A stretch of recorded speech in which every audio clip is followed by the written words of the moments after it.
कहा जाता है। ठीक है ना।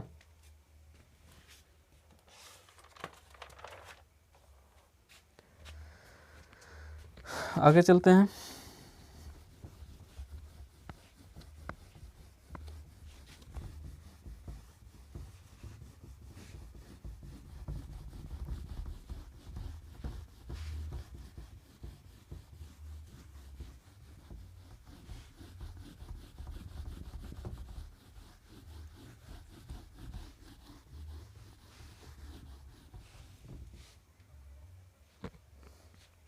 अब देखते हैं राजभाषा।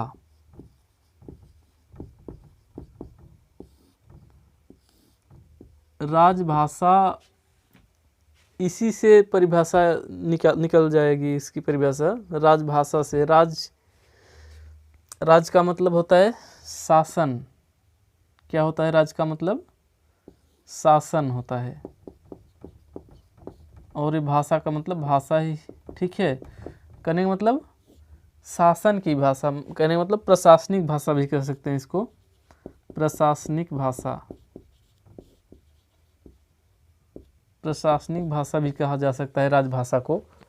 ठीक है।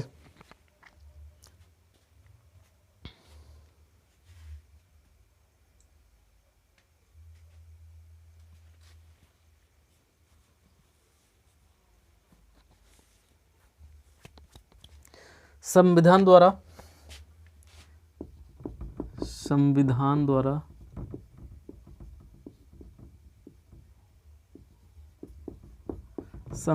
द्वारा जिस भाषा को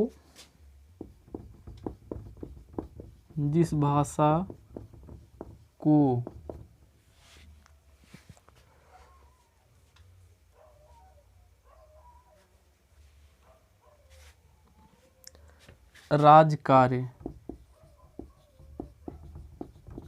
अर्थात प्रशासनिक कार्य,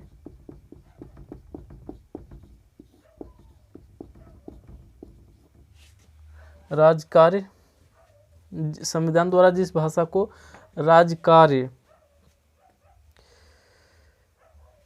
भाषा घोषित कर दी जाती है,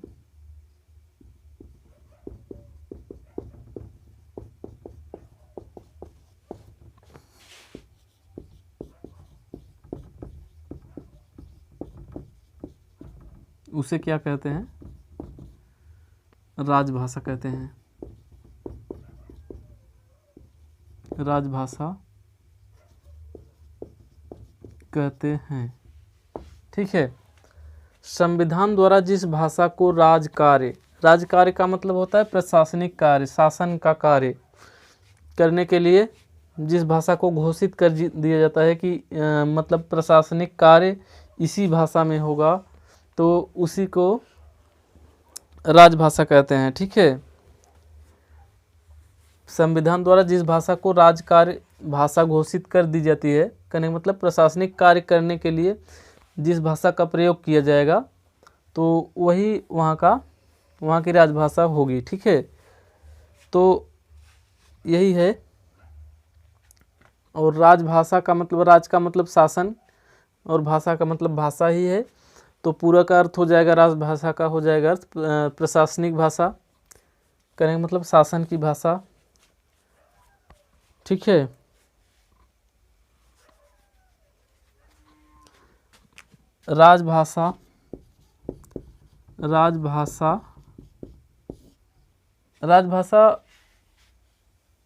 राजभाषाओं की संख्या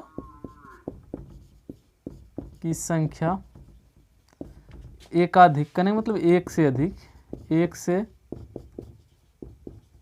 अधिक हो सकती है।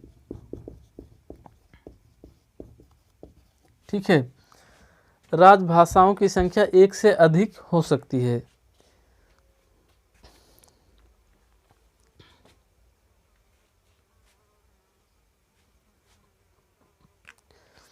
वर्तमान में हिंदी सहित 22 भाषाओं को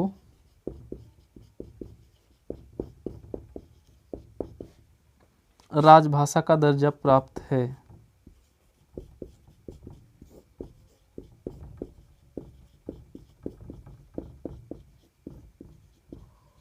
ठीक है, राजभाषाओं की संख्या एक से अधिक हो सकती है। ठीक है, वर्तमान में हिंदी सहित 22 भाषाओं को राजभाषा का दर्जा प्राप्त है। कितनी भाषाओं को राजभाषा का दर्जा प्राप्त है? 22 भाषाओं को राजभाषा का दर्जा प्राप्त है, जो कि संविधान की 8वीं अनुसूची में इसका उल्लेख मिलता है। और अनुच्छेद कौन है? 343 से 351 में। ठीक है, इतना समझे होंगे आप लोग। इसके आगे चलते हैं।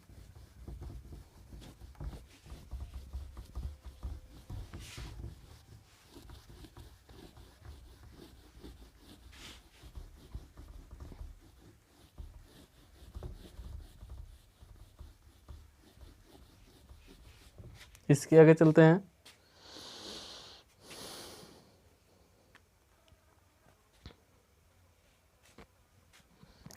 आठवीं अनुसूची।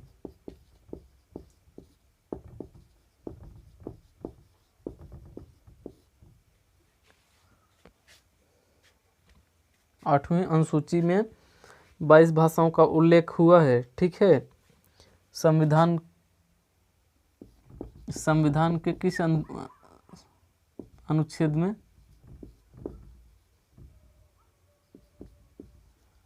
अनुच्छेद 343 से 351 में। ठीक है, 8वीं अनुसूची संविधान के अनुच्छेद 343 से 351 में इसका उल्लेख है। 343 से 351 तक में इसका उल्लेख है। ठीक है, किसका उल्लेख है? ये जो हिंदी समेत 22 भाषाएं हैं राजभाषा, तो इसका उल्लेख है। तो इसको याद करने की एक ट्रिक है। 22 भाषाओं को याद नहीं कर पाते हैं लोग, तो इसी भाषा को याद करने की एक ट्रिक बनाए हैं हम, हमारे द्वारा बनाई गई ट्रिक है। तो देख लीजिए, 22 भाषाओं को हम लिख रहे हैं और एक मतलब काव्य के रूप में हो जाएगा और याद करना आसान हो जाएगा। देखिए, गुज पंजाबी, हिंद बांग्ला,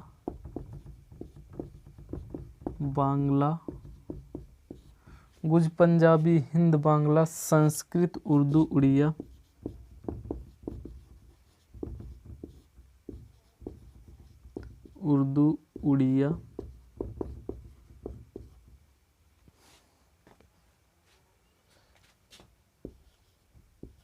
कनकस्मी,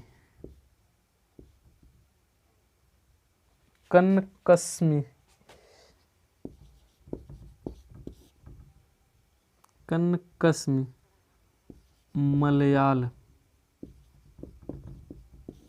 मराठी, कनकस्मी, मलयाल, मराठी, बोडो, तमिल, असमिया, बोडो, तमिल, असमिया,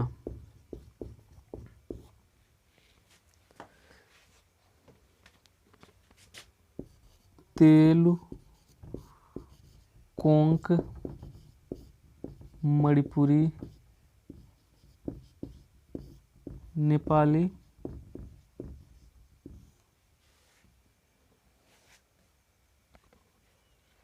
डोग, मैथी, सिंधी, संथाली।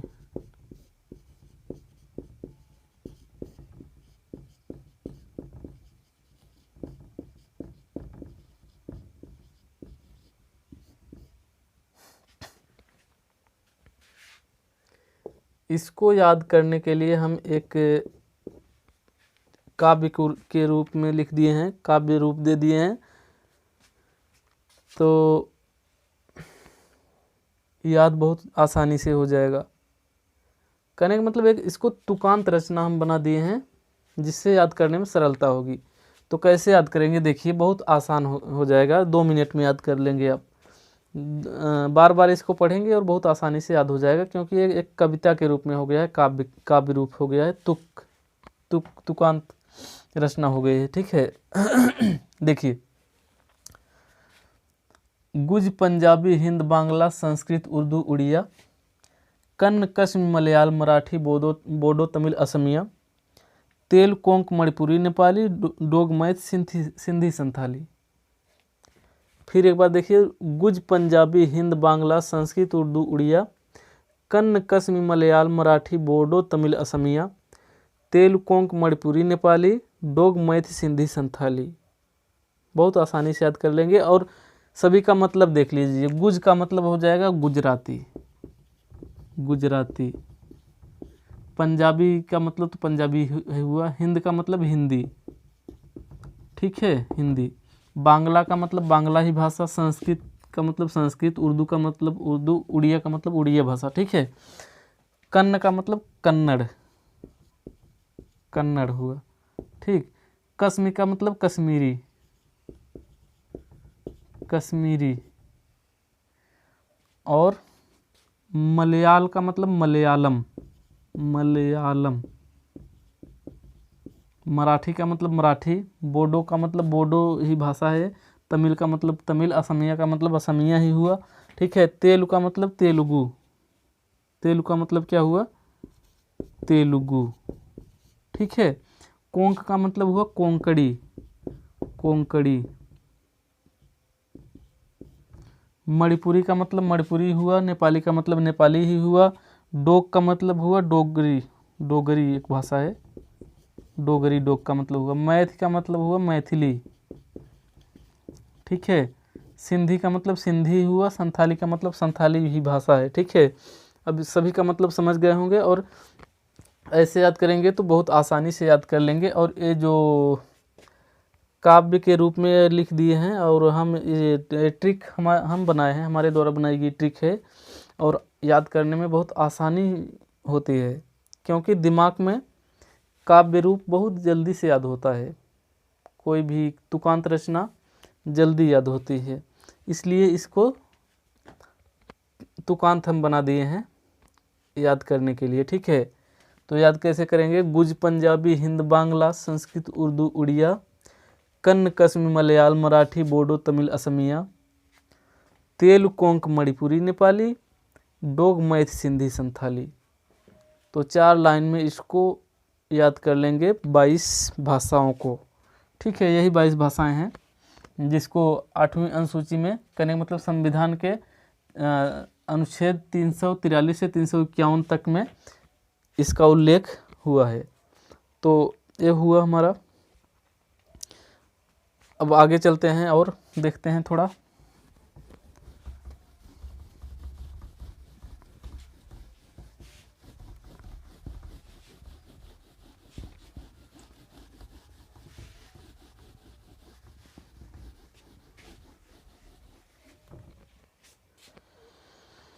अब संपर्क भाषा को देख लेते हैं। संपर्क भाषा,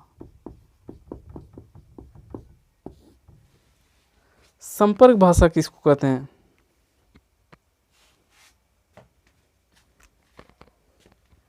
दो भिन्न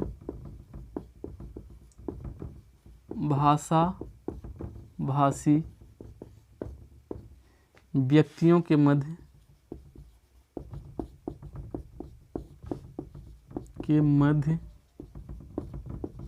संपर्क सूत्र का कार्य करने वाली भाषा,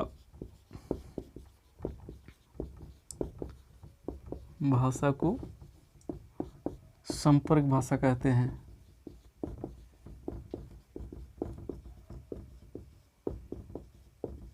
ठीक है, इसका मतलब क्या हुआ? दो भिन्न भाषा भाषी, इसका मतलब भिन्न का मतलब अलग, दो अलग भाषा वाले व्यक्तियों के मध्य। जैसे मान लीजिए एक व्यक्ति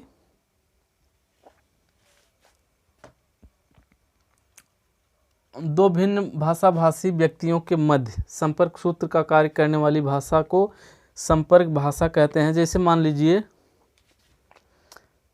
हिंदुस्तान में हिंदी बोलते हैं और किसी देश में अंग्रेजी बोलते हैं, ठीक है। तो हम अगर अंग्रेजी उस देश में जाएंगे, हमें अंग्रेजी अगर नहीं आती है तो हम मतलब बात नहीं कर पाएंगे, ठीक है, संपर्क नहीं बना पाएंगे, उनसे बात नहीं हो पाएगी, कुछ नहीं समझेंगे, ठीक है। तो संपर्क भाषा का काम कौन मतलब जैसे अगर हम हिंदुस्तान में हिंदी भाषी हैं और हमें अंग्रेजी भी आती है और किसी भी दूसरे देश जाएंगे, अंग्रेजी जहाँ बोली जाती है तो वहाँ अंग्रेजी वो बोलेंगे और हम भी अंग्रेजी समझ सकेंगे क्योंकि हमें अंग्रेजी का भी ज्ञान है। तो कहने का मतलब विश्व की एकमात्र संपर्क भाषा अंग्रेजी है। विश्व की एकमात्र संपर्क भाषा क्या है? अंग्रेजी है, ठीक है। विश्व में मतलब विश्व की संपर्क भाषा के रूप में अंग्रेजी है, क्योंकि अगर हमें अंग्रेजी आता है तो चाहे जिस देश में जाएंगे संपर्क बना पाएंगे, ठीक है। सभी देश में अंग्रेजी चलती है लगभग। तो अंग्रेजी भाषा का ज्ञान है तो हम चाहे जिस देश में जाएंगे संपर्क बन जाएगा, बात कर सकते हैं, समझ सकते हैं, ठीक है। कहने का मतलब दो भिन्न भाषा भाषी मतलब दो अलग भाषा बोलने वाले व्यक्तियों के मध्य संपर्क सूत्र का कार्य करने वाली भाषा को क्या कहते हैं? संपर्क भाषा। हाँ, संपर्क भाषा कहते हैं, ठीक है। जैसे दो भिन्न भाषा भाषी मतलब हिंदुस्तान में हिंदी भाषी व्यक्ति हैं और दूसरे देश में अंग्रेजी भाषी मान लीजिए हैं, ठीक है। तो हिंदी के साथ हम अंग्रेजी भी आना चाहिए, तभी दूसरे देश में जाकर के संपर्क बना पाएंगे, बात कर पाएंगे।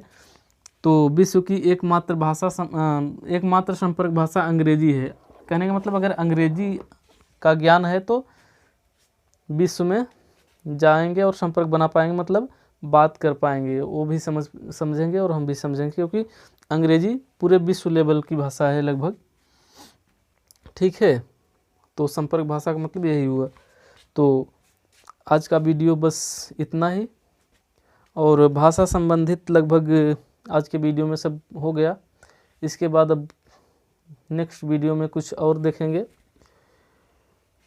बेसिक हिंदी हम शुरू किए हैं, और ये बेसिक नहीं, ये तो सभी में पूछा जाता है, कोई भी एग्ज़ाम हो हिंदी से संबंधित जिस भी एग्ज़ाम में क्वेश्चन आते हैं तो इनसे क्वेश्चन आता है, ठीक है। ये एकदम बेसिक लेवल नहीं है।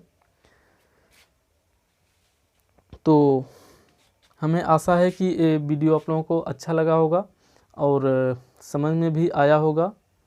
यदि कोई डाउट हो आप लोगों को, किसी भी चीज़ को अगर पूछना हो तो आप लोग कमेंट कर सकते हैं, पूछ सकते हैं, कोई दिक्कत नहीं है, ठीक है। तो हम मिलते हैं फिर आप सभी से किसी दूसरे वीडियो में। तब तक के लिए जय हिंद, जय भारत।